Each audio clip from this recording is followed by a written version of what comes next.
Thanks to LL Bean for presenting today's storybook with limited commercial interruption.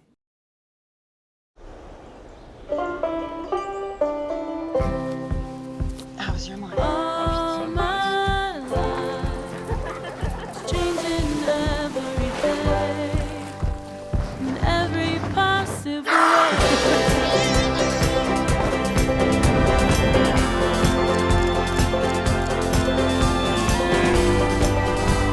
In every possible way.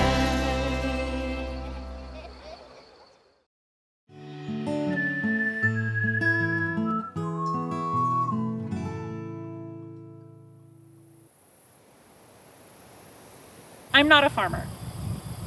If left to my own devices, I would not be farming. But living the life we do makes me so appreciate where food comes from.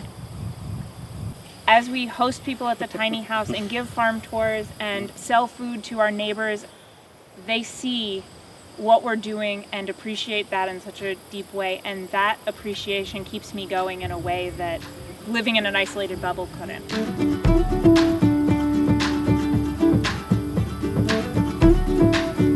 2010, Freiburg Fair, final fair of the season. I'm the fish girl, I'm working, and Steve's working for another farmer at a turkey booth. So it's the turkey guy meets the fish girl, and we sort of chatted all week. So I walked by his booth and he's out there just looking fit to be tied. And I'm the type of person who gives hugs probably too much. So I just walk up to him and I gave him a big hug because he looked like he needed one. Out of the clear blue sky. And I was like, who does that? At the end of the fair, he swings by and he gives me his phone number, and I was dating somebody else at the time, and I was like, yeah, all right. Within 2 weeks, the other thing ended. I gave him a call, and the rest is history, I guess. I bought the farm in the fall of '08. Started farming it in 2007 with permission from the previous landowner who was looking to have it stay a farm. There had been plenty of developers looking at it. When Seren and I met, there were 8 poles for the pole barn sticking out of the ground and pretty much nothing else. The next spring we broke ground and built the house, not even married, just, yeah, kind of on a prayer. Yeah, I mean, ever since then it's been nonstop. When Seren and I met, I think I had 12 cows, and I was doing probably about 25 to 40 pigs a year. And now we are finishing around 40 head of cattle a year, 70 always on farm. We're now up to anywhere between 150 to 185 hogs a year, depending on contracts and sales and stuff. It was the 70 acres, and now there's another 150 some leased. We both work full-time through Old Crow Ranch. Steve does all of the food production. He manages everything outside. I do everything inside: sales, marketing, social media, communications, farm store, which is the new development. Every year that we sort of reinvent ourselves. In 2019, she was finally sleeping through the night. She was about 10 months old, and Steve was like, that dream you had of creating a hostel in Portland, of hosting people. You should go for that dream. You should figure out some way to host people here on farm. Let's do that. Contracted with Tiny Homes of Maine, got a 8x20 tiny house. That has been an incredible addition to the farm. That was 2019's edition. And 2020's edition was our farm store. This was our pandemic build. We serve a lot of Mainers, a lot of neighbors, and I love meeting the community. It's really wonderful. If you come to the farm store and you want to buy some meat, I will first hand you a meat cheat sheet, which you can take home and put on your refrigerator for future references. You have multiple ways to buy. You can buy online through our online farm store and come pick up, and it can be contactless. You can always pick up during store hours. We have regular open store hours. In addition to that, you can just call me because we're pretty much always here. Due to the pandemic, all of a sudden, you know, with large meat plants and stuff shutting down and grocery stores, the panic that ensued, you know, all of a sudden we sold out in 2 weeks and didn't know what happened. Previous to that, there was one year where we were like sold out, and it was like a miracle. It felt like we were always trying to market those last 10 hogs or those last couple beef, or always trying to find a home for stuff.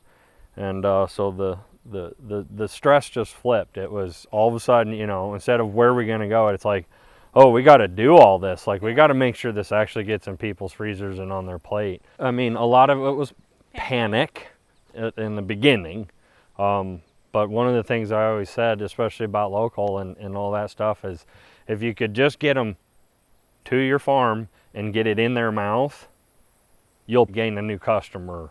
And that's what has really happened. As Seren came on and we started developing more of our like direct to consumer, that's when then the store, we already had it planned, and then the pandemic hit, and it was like, oh, we got to get on this. Because I mean, daily we're taking calls being like, can we just come get it? And we're like, no. I mean, heck, those pigs aren't even born yet. But I mean, I think that's our opportunity to educate, because it is so removed. I got the education too. I mean, I didn't grow up farming. I don't have a farming background. And so to meet Steve and to suddenly start shopping out of your freezer instead of shopping at the grocery store is a much different way to eat. It's planning ahead. The instant gratification isn't there. That was one of my biggest learning curves, and how to cook it. I still use Google recipes on a regular basis. I've watched Josh's feed on like the cookbooks. He's the same way. He doesn't have the same time in the kitchen. Wish I did. Honestly, the farming thing is me. I want my girls to go do what they want. I mean, there's 3 of them, so if one of them wants it, great. If one of them wants some part of it, fine. I had worked for enough farms and watched that father-son relationship enough that I was like, I don't want to do that. I didn't want to do this as a hobby. This is what I wanted to do. This is what, honestly, people told me I couldn't do, so I wanted to prove them all wrong. If one of them absolutely wants to, I will hold out as long as that takes. And at the same time, my oldest is an artist. She's not a farmer, and that's great. Like, she's off of college doing her thing, so it's like, cool, go do that. But I know she's pretty tied to it. And so I said, you better be a dang good artist.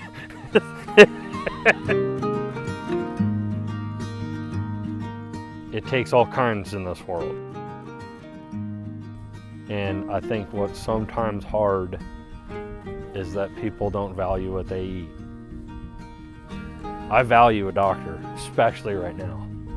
I value the lawyer that helps me figure out how to do this easement so that it'll work for me and my family and my farm for generations. Like, I value all that. And yet, my blood, sweat, and tears, my time, my education is not worth the same. And so, for future generations, I really hope we can get to the point where people that are actually caring for the land and feeding us, there's just a little more respect for that. I mean, none of us are really in it for the money. It's because we love to do this. And so, to me, it really is just a value of how do we have farmers actually be respected for the amount of work they do.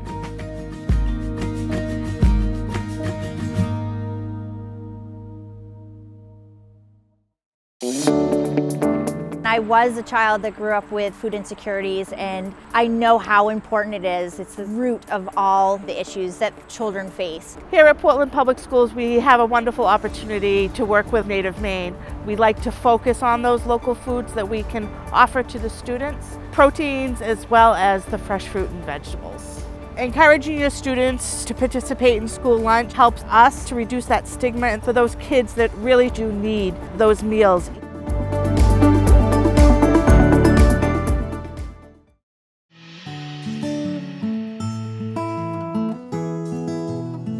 Hi, and welcome back to Plate the State. We love when we get to go visit Steve and Seren and the girls at Old Crow Ranch. They are truly the sweetest family.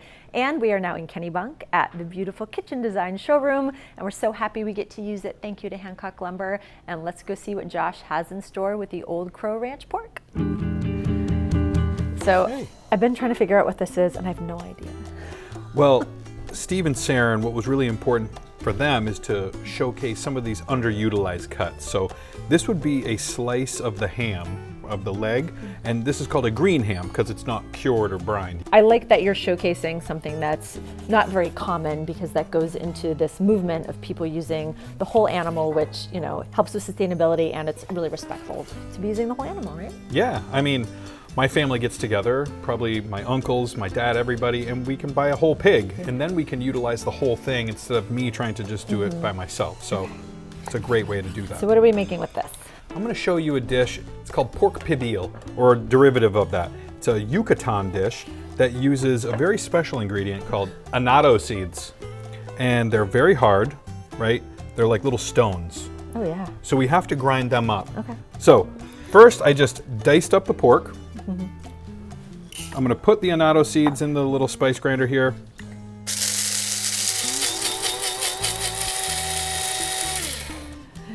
And as always, all of these recipes can be found on platethesteak.com. Can I smell them? Ooh, it's a Right. really unique smell, yeah. So it's not even just the smell and the flavor, but the color that we're going to get out of this is going to be really impactful. Okay. So I'm going to take this Ziploc bag, one of these big heavy-duty Ziploc bags. I'm going to put all of our pork that we cut up just into here. This is one of those great, don't use all the bowls to marinate. So I'm going to put that in here. Save that for a second. Now, why don't you start passing me ingredients? In any order? Doesn't matter. Okay. So this is some white vinegar, the scallion, white parts of the scallion, the bottom parts, and some garlic cloves. I got an onion. This is some chipotle chilies, a little bit of cumin and coriander in there. These are some dried ancho chilies. The annatto seeds. Okay. This is a little bit of lemon juice and lime juice, so I'm just gonna squeeze some of this in. Okay. It's smelling so fresh. Right? Now this might be a little bit different of a recipe. We're gonna squeeze about a half of one large orange. We need the juice, that sweetness from the juice. Now in a traditional Pibil recipe, I would use bitter orange. And a good trick I like to do is just put the whole, everything in, right? So you get the acid from You get the acid, but you also have the rind. A little bit of the pith will give it that bitterness, okay?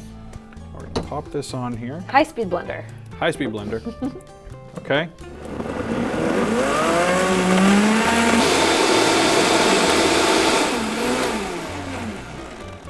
Okay. Okay. Dump it in here. All right, so you want to open that up for me. Oh, smell like, Ooh. right, the garlicky, all that citrus, the chilies, everything. Sun-drenched Yep. afternoons, that's what that smells like. So we're going to pour that marinade right in, seal it up, okay? Now we want to move it around. Everybody's welcome to the party. You got the fun job. Everybody in the pool, okay? Well, fun job. I think you're going to like the next ingredient. Why don't you hand me that casserole dish? These are banana leaves. Oh, where do you Okay. get banana leaves around here? So I got these at Veranda Asian Market. They have them in the freezer section. Okay. You can also find them online. But they're going to add a very surprising flavor, something you can't quite put your finger on it. You could easily just use tinfoil or wax or parchment So you're paper. actually baking that in the banana Yep, leaves. yep. That's So cool. what I'm going to do, I have our pork. I'm just going to dump it all in there. All the sauce and ingredients and everything that was in there, put it all in. The kids are gonna go crazy over this. Okay. like So you just want to just kind of get Wrapping it all a in there. present for dinner. Yep. This is so fun. Okay. Get it, tuck it all in the corners, get it all nice and tight. I've never been a good present wrapper. as you Oh, know. that's perfect. Okay. Perfect. Now we're going to take some tin foil. We're going to wrap this up good. Now all the steam that's going to come off of the pork and all of the juices are all going to be trapped inside, so it's going to cook and really break down those tough cuts, right? Okay. So now we're going to take this, we're going to put it into a 325-degree oven for about 4 hours. Oh. So while it's in there, we can have fun doing a lot of other things. Okay.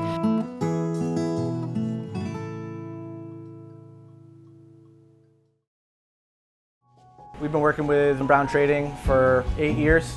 They're one of the largest importers of caviar in the country, and we're so lucky to have them right across the street. Caviar used to be kind of like this only for rich people type thing, and I mean, it's really not. There's so many caviars, I mean, it's every price range. I'm really proud to be a part of Brown Trading because our desire is to help expose more and more people. It's good for you, it's now sustainable, and I think it's just awesome.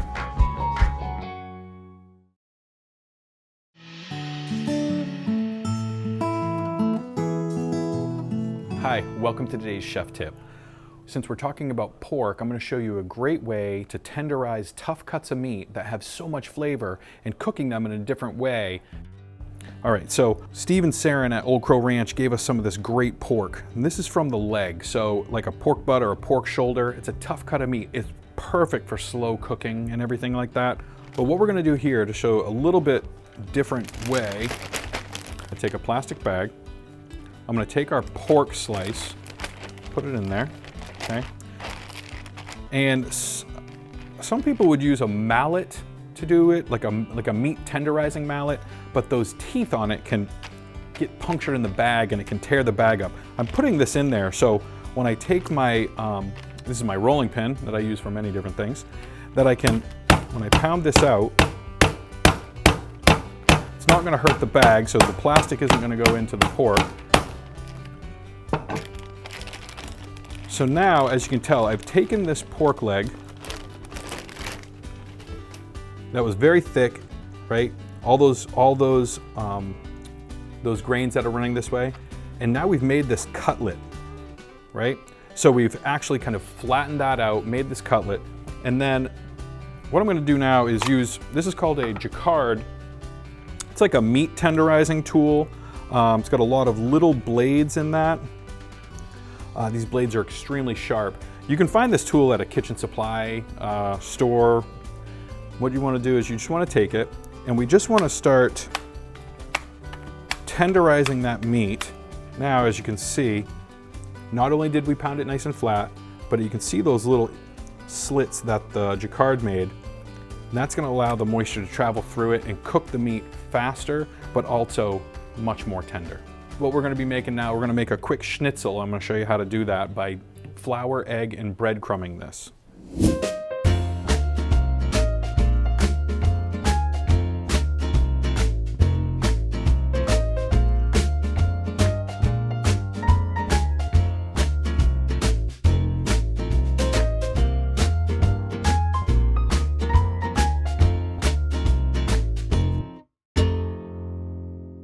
All right.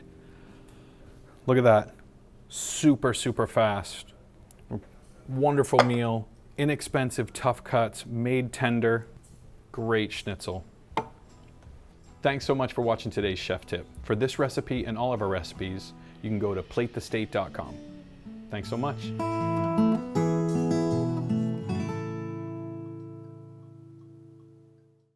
We're getting there to sunnier days, being with the ones we love, and now with those you've missed. This is you remastering the art of life. And while you're getting back at it, we'll be here to help you master the art of money. Norway Savings. Live your life in color. This week's pantry tip is brought to you by Norway Savings Bank. Hi, and welcome to today's pantry tip. I have a really fun way to show you how to use leftover bacon fat, and it's by making pig butter. And no, you can't milk a pig. However, after you make bacon on a Sunday morning, there's always that bacon grease left over, right? So let that go to room temperature, take equal parts butter, also let that get to room temperature, mix it together, add a little salt and pepper to flavor. Okay, we're just gonna mix that to combine. And it's great, if there's little pieces of bacon in there, all the better. Now this can be used to baste chicken with, on cornbread, on biscuits, anything like that, or honestly, just have it in the fridge for spoonfuls at midnight. And now I'm gonna show you a really fun way to package it. So now that you have that mixed together, this makes a really great gift as well. So get a cute little mason jar. Okay, this is the fun part. Take a little metal thing of this shape, warm it up with a lighter or on your stove, and then you're going to make a little, can you guess what I'm doing? outline like that, and then a metal straw. And then you have a little pig snout in your pig butter. And for this and all of our pantry tips, visit us on platethestate.com.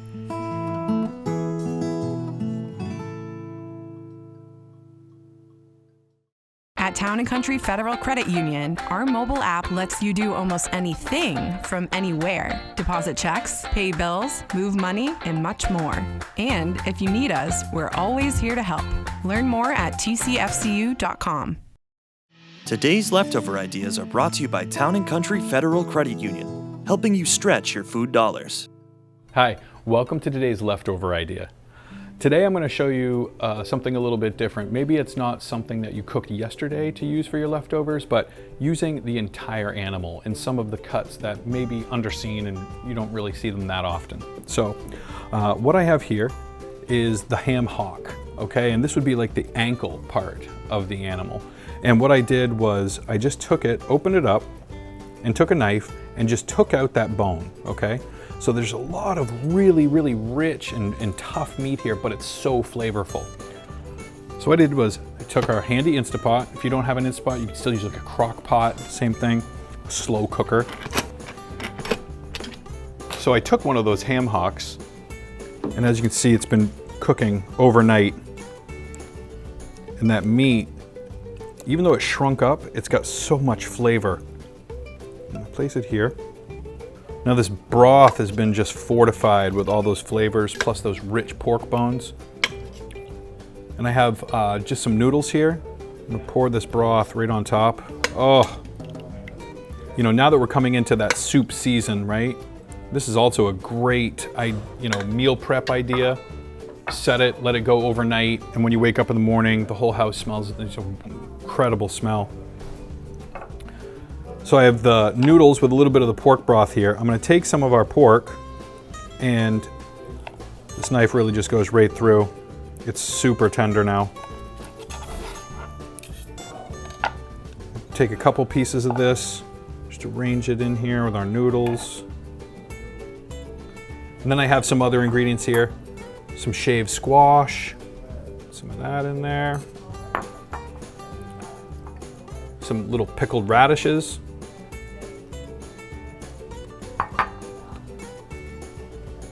Some cilantro. A couple of our eggs from our chicken.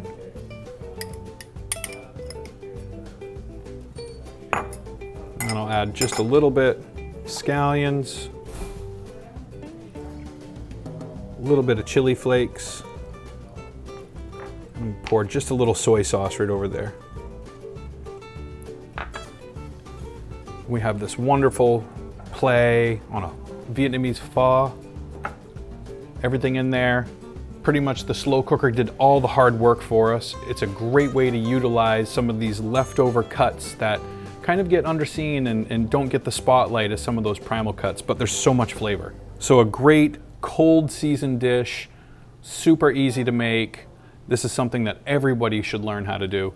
For this recipe and all of our leftover recipes, follow us at platethestate.com. Thanks so much. See you next time.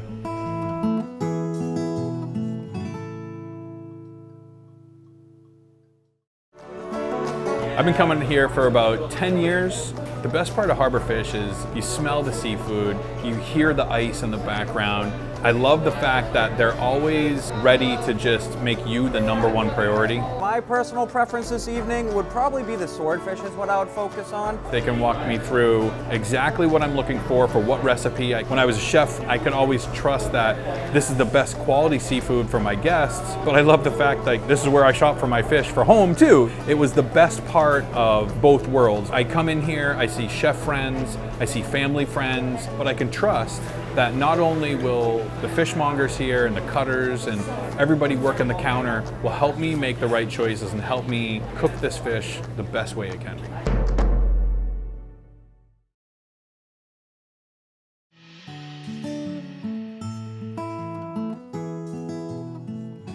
Hey. Hey. So it's been almost 4 hours. So why don't you start on that bourbon cocktail I've been hearing rumors about, and I'll go check on that pork. Okay, I'll be right back. And I'm gonna show you a fun little bacon bourbon shrub.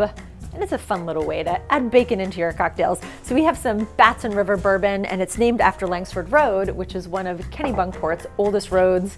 Happens to be right by where we are right now. So take a couple pours of bourbon, and we're gonna put it in our fun little vintage shaker here. So depending on how many people you're making it for.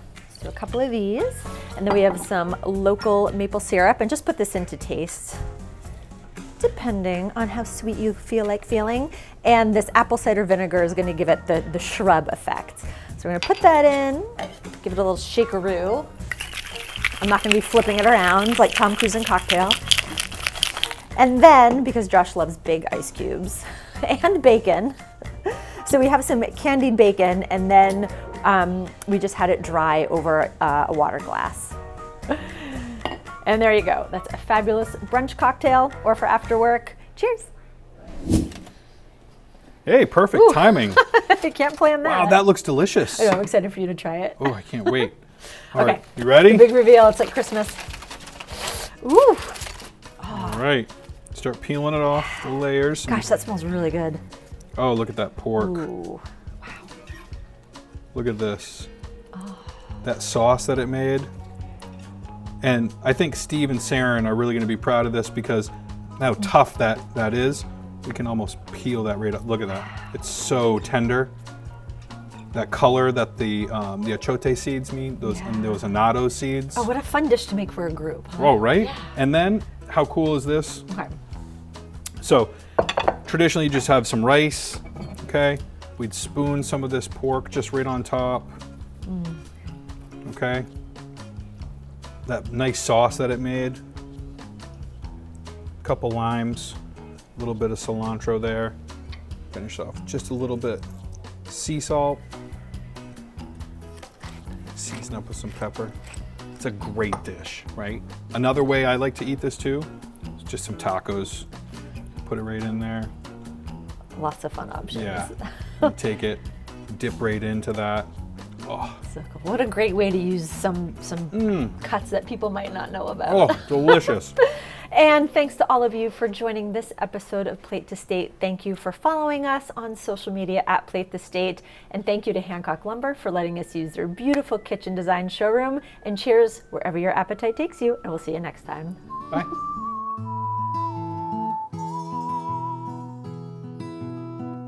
Hello, sunshine, won't you come in? It's been so long since I've seen that smile. Oh, and I'd be grateful if you would. This is called a green ham because it's not cured or brined. Green ham and eggs. I think it's green eggs and ham, but Not you for get today. it. I'm looking at the wrong camera. I'm pulling a Josh. Music, Yucatan Oh. music.